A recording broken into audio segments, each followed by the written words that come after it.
Good evening, ladies and gentlemen.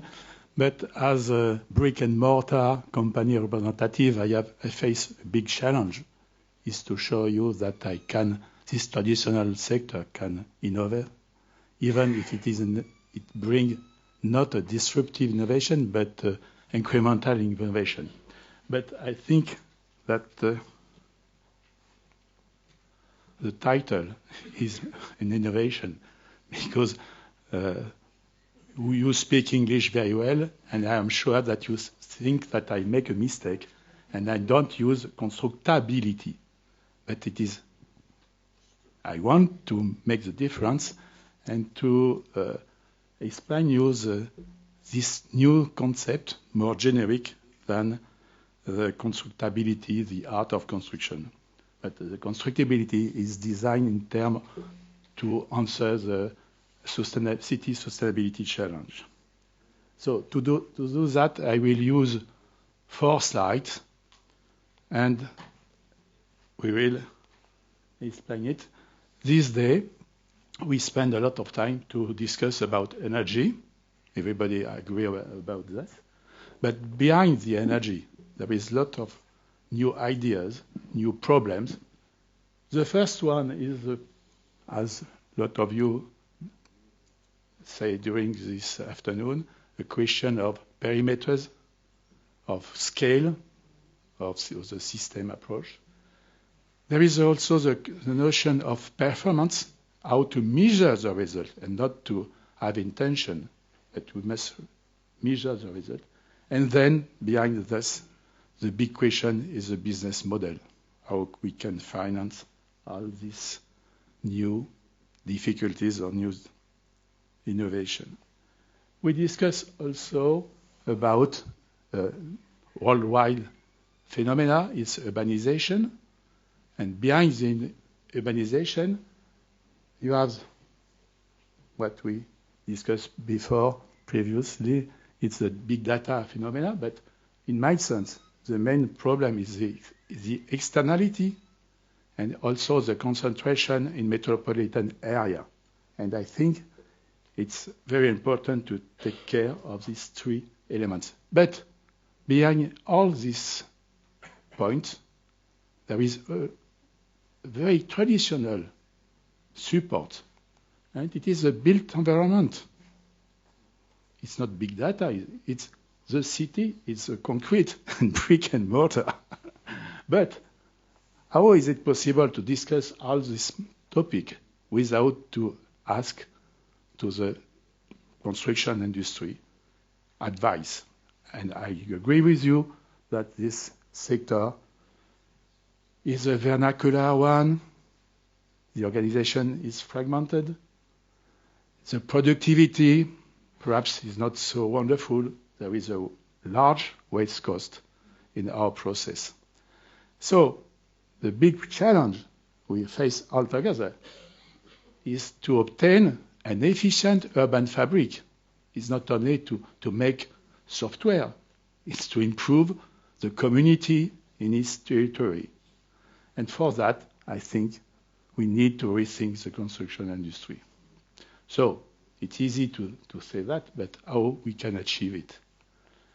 I will use a very common figure. It's the time, and I will explain the curves.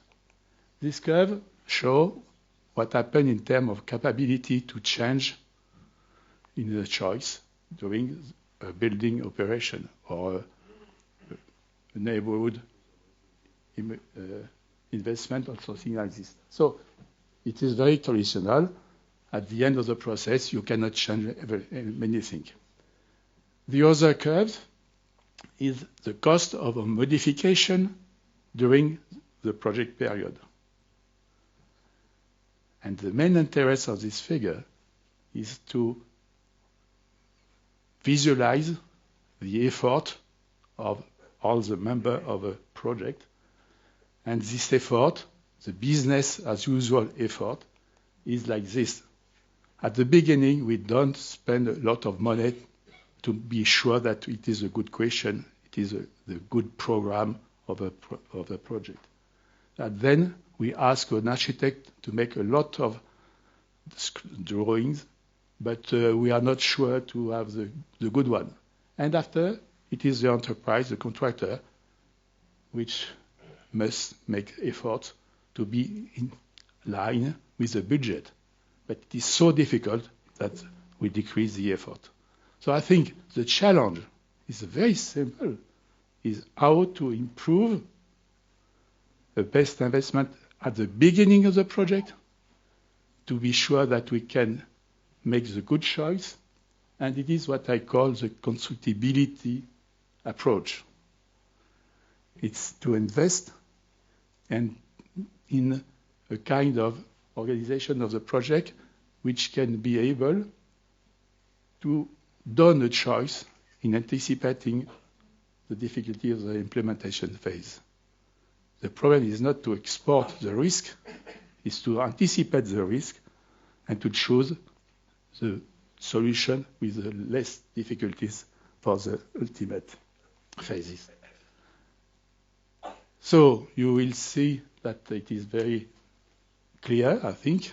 It is very logical, but we must implement this kind of approach. So the constructibility framework is a matrix because it is easier to explain a complex approach. And this matrix defines what is around the product, the quality of the fitness for use, the process to build it, and the procedure to organize the project. And we must take care of all the phases of the project, the programmation. Perhaps I make a mistake in English, but it's program the brief. The second one is the projection. It's very Latin. But it is exactly, it's not design. Projection is to put the idea in the space. And then the production. And the constructibility is to organize the question about each case. So the first one is to be sure that the brief is a good one, it is completed, and it is not incoherent in terms of result. In terms of process, I try to take advantage of the not big data, but open data, to be sure that in the configuration, I have all the data useful for the project. And in terms of procedure, I think it is interesting to manage the competencies, not in terms to be confident with somebody, but to be sure that the difficulties of the project is solved by the good enterprise and not for a small one if the difficulties is very high. In terms of projection, we must make a lot of simulation between scenarios, between different solutions to be sure that we obtain the performances as in the requirement of the brief. In terms of process, it is a computer-aided tools. And in terms of procedure, is to take in account the workability of the materials. It's not so easy. And in terms of production, we must take care of the interface of the component.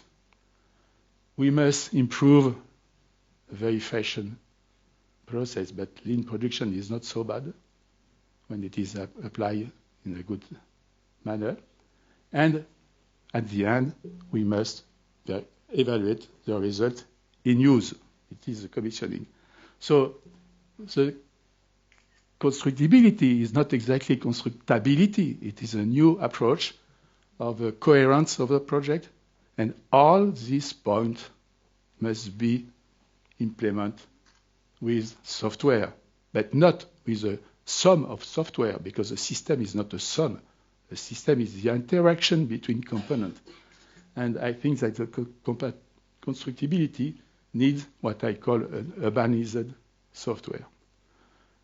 So, to conclude,